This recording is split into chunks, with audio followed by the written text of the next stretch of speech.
On Christmas Eve, my husband looked me in the eyes and said, "My lover is coming over. I need you to hide upstairs." 26 years of marriage, gone in one sentence. The snow fell thick outside our window while I stood there, phone slipping from my hand. The Christmas tree I decorated that morning, now mocking me with its cheerful lights. Beneath it sat Daniel's gift, wrapped with care by someone who still believed she was loved. "Did you hear me?" Daniel adjusted the Rolex I'd given him for our 20th anniversary. "Sabrina will be here at 7. I need you upstairs by 6:30. Sabrina. The name didn't shock me because I didn't know her. It shocked me because I knew her too well. Our family friend for 3 years. The woman who'd sat at this table last Thanksgiving, complimenting my green bean casserole. Who'd helped me pick out Daniel's ties when we shopped together. Who'd hugged me at Easter, whispering that Daniel was so lucky to have me, all while sleeping in my bed when I visited my sister. That night I didn't hide upstairs, and what I did next became the beginning of their complete unraveling. I'd started setting the table at 3 o'clock, the same ritual for 26 consecutive Christmas Eves. Fine china gleaming, linen napkins folded into swans. Everything perfect. This was supposed to be our sacred night. Instead, Daniel stood in the doorway like a stranger delivering bad news he'd already processed. "We need to talk." My hands trembled around a wine glass. "What's wrong?" He didn't move closer, just stood there with his briefcase, backlit and distant. "My lover is coming tonight. Stay upstairs." "Don't embarrass me." The glass shattered against the hardwood. I didn't hear it. My mind raced backward through moments I'd dismissed. Weekend conferences that fell on our anniversary, receipts for restaurants I'd never seen, the lipstick on his collar, probably from a client's cheek kiss. I'd believed him because the alternative was unbearable. His phone buzzed. He almost smiled. Something inside me didn't break. It woke up. "Sabrina will be here at 7, he added, checking his watch like he was confirming a dinner reservation. "She's bringing wine." I walked to the living room where our photo albums lined the shelves. Last Christmas, there was Sabrina beside our tree, champagne in hand, Daniel complimenting her holiday spirit. 4th of July, his hand resting on the back of her chair. My birthday in March. She'd brought me tulips. Kissing my cheek while Daniel scrolled through his phone. How many meals had she eaten at my table? How many mornings had she drunk coffee from my mugs, worn Daniel's shirt, stood in my kitchen like she owned it? The photos blurred through angry tears. She hadn't just stolen my husband.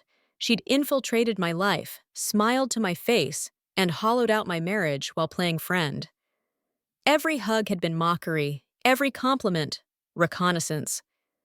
And Daniel had watched it all, probably enjoying the thrill of having us both in the same room. But the behavior hadn't started tonight. It had been building for months.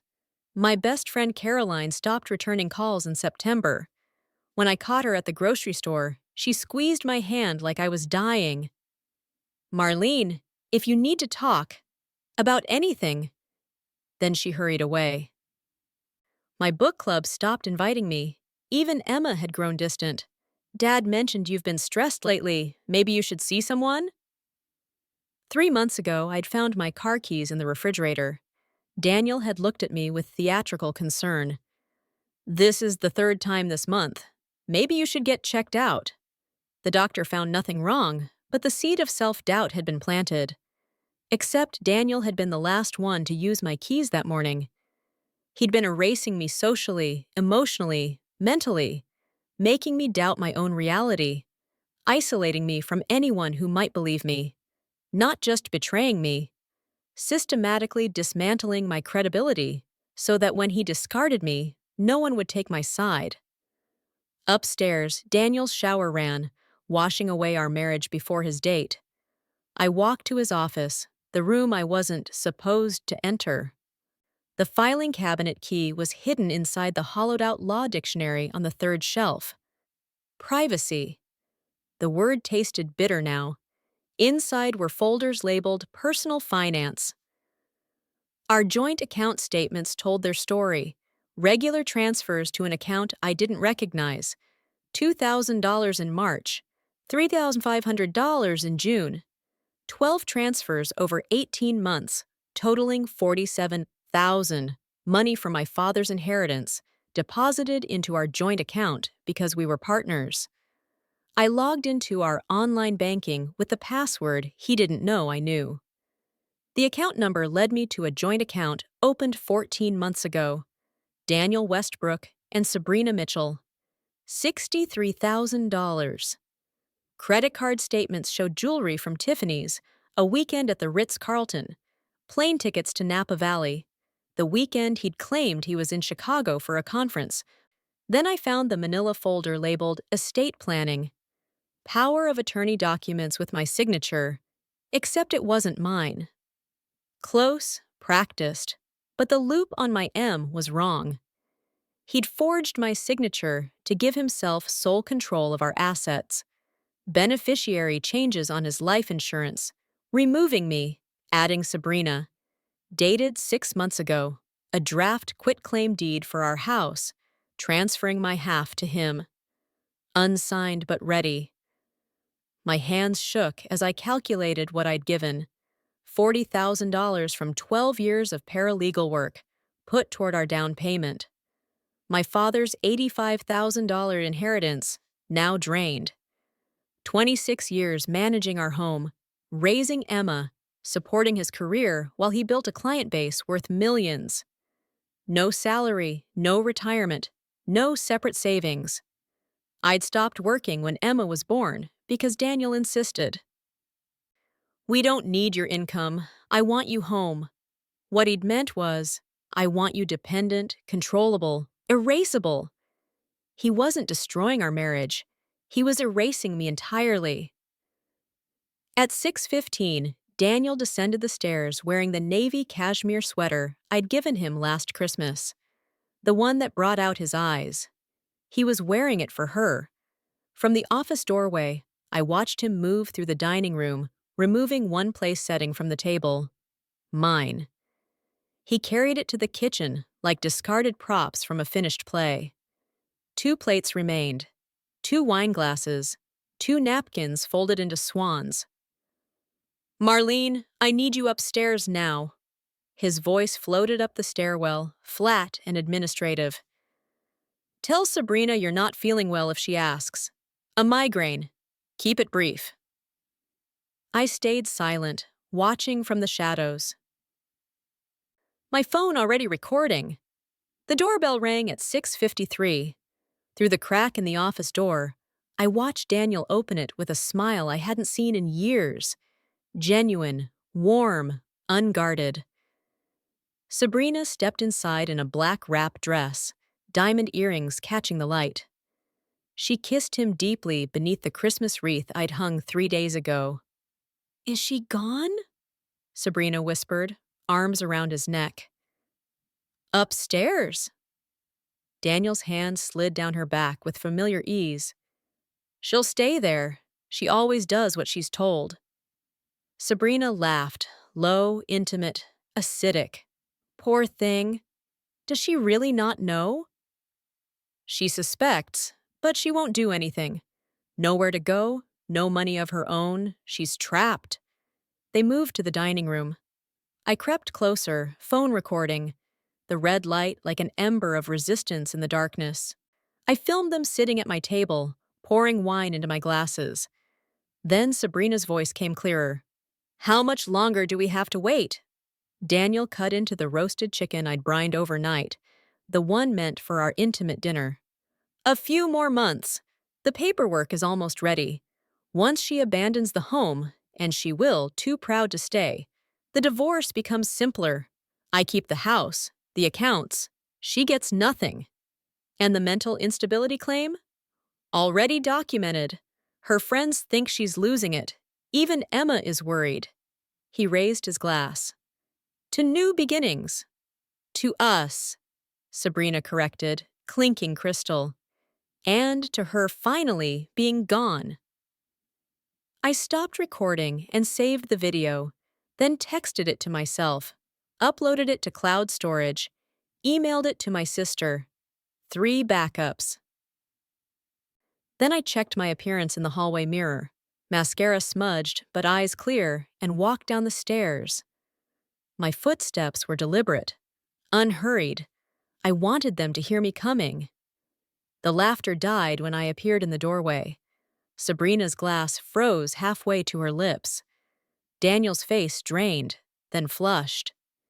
He shot to his feet, chair scraping violently. "What the hell are you doing down here? I told you." To hide upstairs like a shameful secret?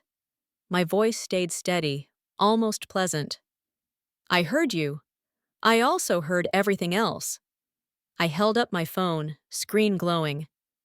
"Every word about your plan to claim I abandoned our home. Every detail about forging documents. Every laugh about how weak I am." Sabrina stood abruptly. "Daniel, she's recording." Was recording, past tense. Already saved in 3 locations. Along with photographs of forged signatures, bank statements showing unauthorized transfers, and evidence of your joint account funded with my inheritance money. Daniel's lawyer instincts kicked in. His expression shifted from panic to damage control. "Marlene, you're clearly upset and not thinking clearly." "I'm thinking clearly for the first time in years." I smiled without warmth. "I sent everything to my attorney an hour ago. She's filing for an emergency protective order Tuesday morning. You'll be out of this house by New Year's." The silence that followed was exquisite. I turned to leave, then paused. "Thank you. Every lie you told tonight became the truth I needed." That night, while Daniel and Sabrina argued in desperate whispers downstairs, a door slammed around midnight. Then his car peeled out. I sat at my laptop uploading every document to a secure folder. By 3 a.m., I had 18 months of systematic abuse meticulously documented. But I also did something I hadn't planned, something that would later cost me. In my rage, I sent the recording to 6 people: my attorney Patricia Caldwell, Emma, Caroline, my sister, and 2 others. In my fury-clouded judgment, I included Jennifer from book club and our neighbor Bill, people I trusted but who had no legal involvement in my case. I wanted witnesses. I wanted validation.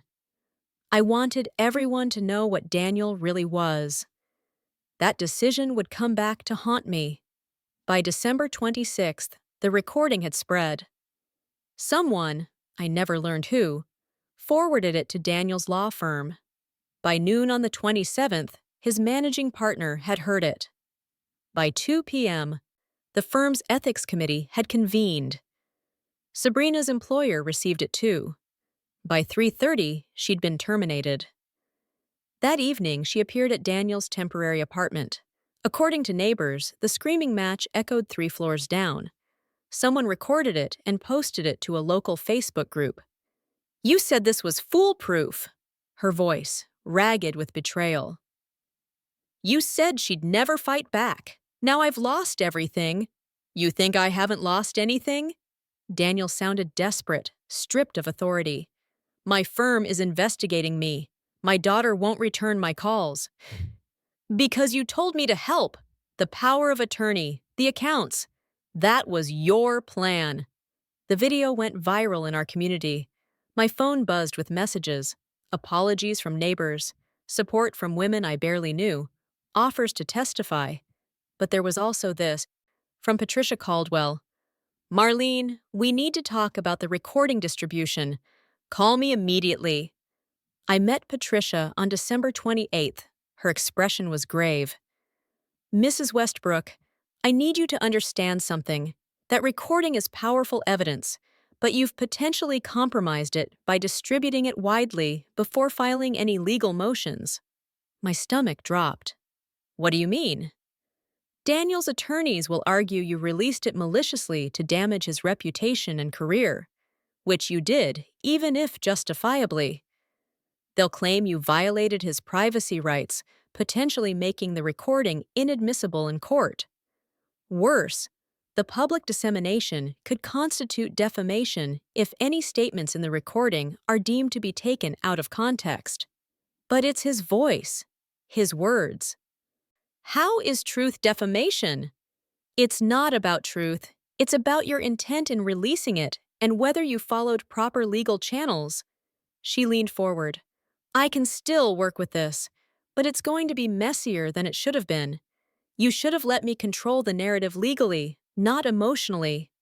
The weight of my mistake settled over me. In my righteous anger, I'd acted impulsively. What does this mean for the case? It means Daniel's attorneys will fight harder, and they have ammunition now. It also means you might face a countersuit for damages to his career and reputation. She softened slightly. I understand why you did it, but revenge and justice aren't always the same thing.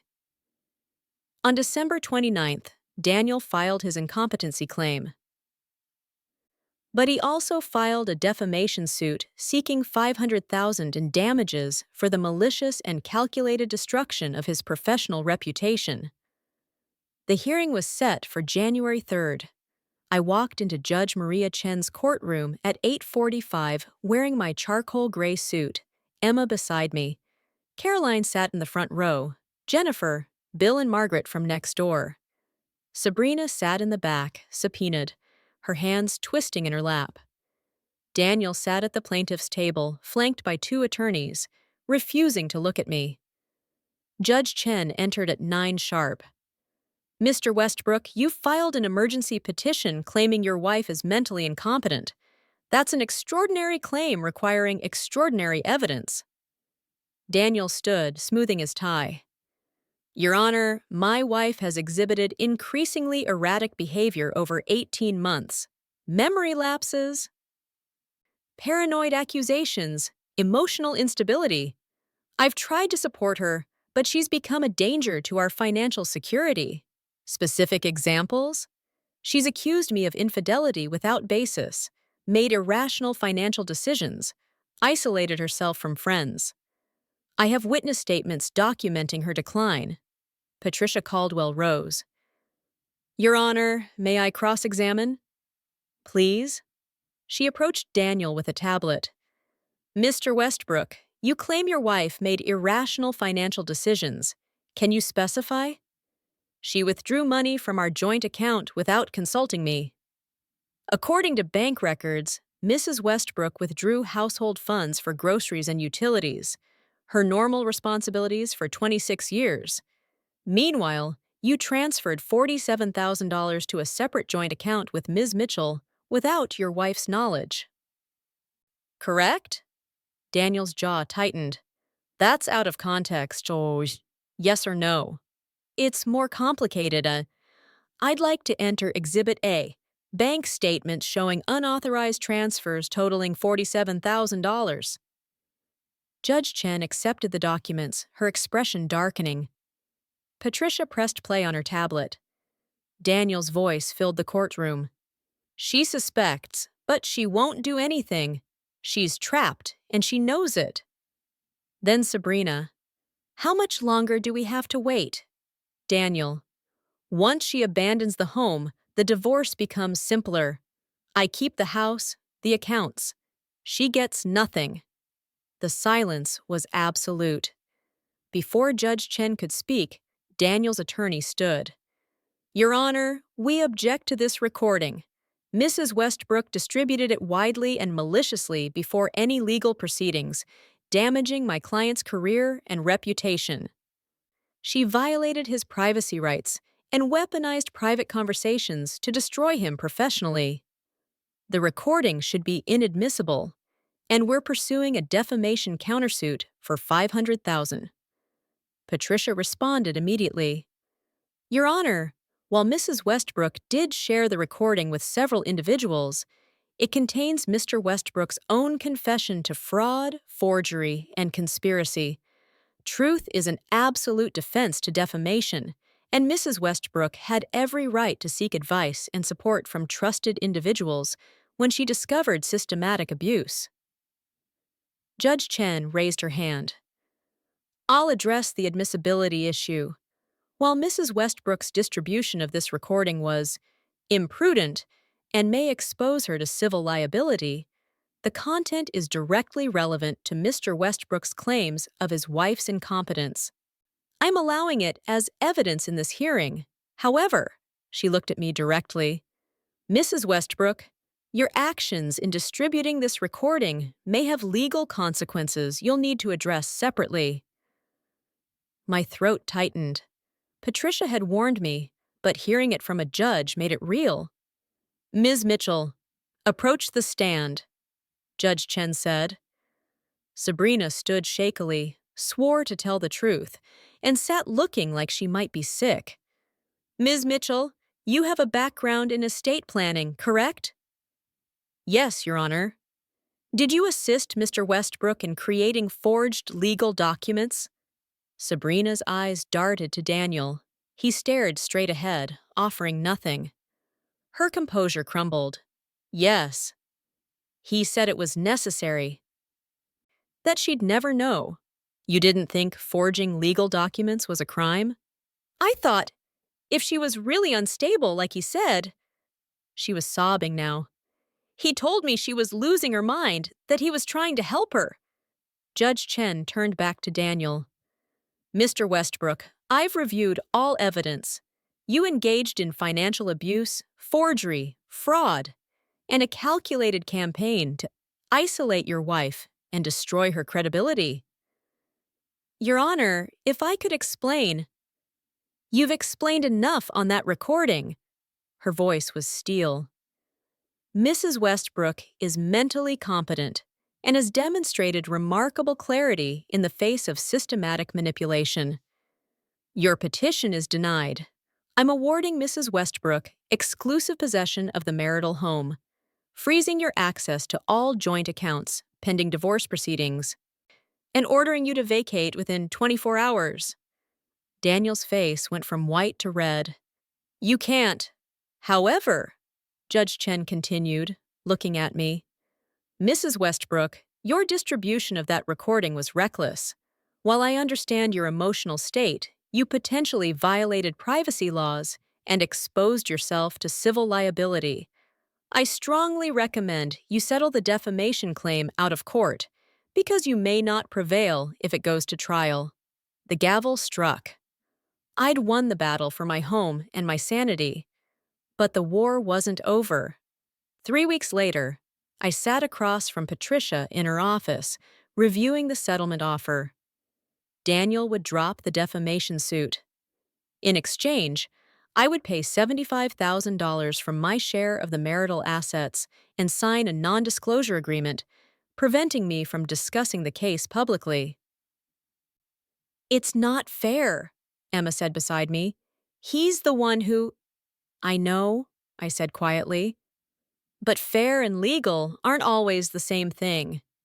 Patricia's expression was sympathetic but firm. You could fight this. Maybe win. Maybe lose everything. Daniel's attorneys are good, and you did distribute that recording impulsively. A jury might not be sympathetic. I thought about 26 years of marriage, of silencing myself, of prioritizing peace over justice. Part of me wanted to fight on principle alone, but another part, the part that had finally woken up on Christmas Eve, understood that sometimes winning means knowing when to accept an imperfect victory. I'll sign, I said, but I want one addition to the NDA. What's that? It doesn't prevent me from discussing my experience with domestic abuse, financial manipulation, or gaslighting in general terms or in educational contexts. I just can't name Daniel specifically or share the recording. I want to help other women recognize the signs. Patricia smiled. I can work with that. Daniel signed the settlement on January 28th. He was forced out of his law firm 2 weeks later, not disbarred, but his reputation was damaged enough that the senior partners asked him to resign. Sabrina moved to another state. I heard through mutual friends that their relationship didn't survive the fallout. Emma and I had dinner every Sunday. Caroline returned to my life with apologies I eventually accepted.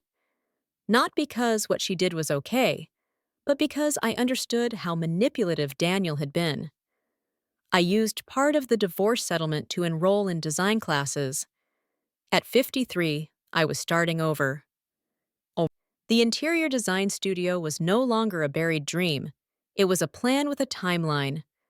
On the first warm day of spring, I stood in my living room, legally and emotionally mine, and realized something. I wasn't who I'd been on Christmas Eve. That woman had been erased by someone else's design. But the woman I was becoming? She was someone I was choosing to create.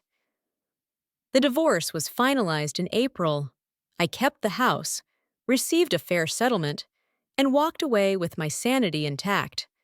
Daniel kept his law license by the narrowest of margins and now practices at a small firm in a neighboring county. I never got my perfect courtroom victory. No dramatic disbarment, no criminal charges, no complete vindication. What I got was messier, a compromised win, a financial cost, and the complicated knowledge that my own impulsive actions had consequences. But I also got my voice back, my clarity, my sense of self. Last week, a woman from my church pulled me aside after service. "Marlene," she said quietly, "my husband has been doing things, making me feel crazy. I found some papers." She was crying. "I don't know what to do." I took her hand. "Let me give you my attorney's number, and let me tell you what happened to me." I couldn't share the recording. I couldn't name Daniel, but I could share the patterns, the red flags, the systematic erasure I'd survived. And maybe that was the real victory after all, not in destroying the man who tried to destroy me, but in using my experience to help someone else recognize the signs before it was too late. The interior design studio opens next month. I'm calling it Marlene Westbrook Designs, not Marlene Westbrook Restoration, or New Beginnings, or any other metaphor about rising from ashes, just my name. Clear and unapologetic. Because after 26 years of being erased, that feels like the boldest statement of all.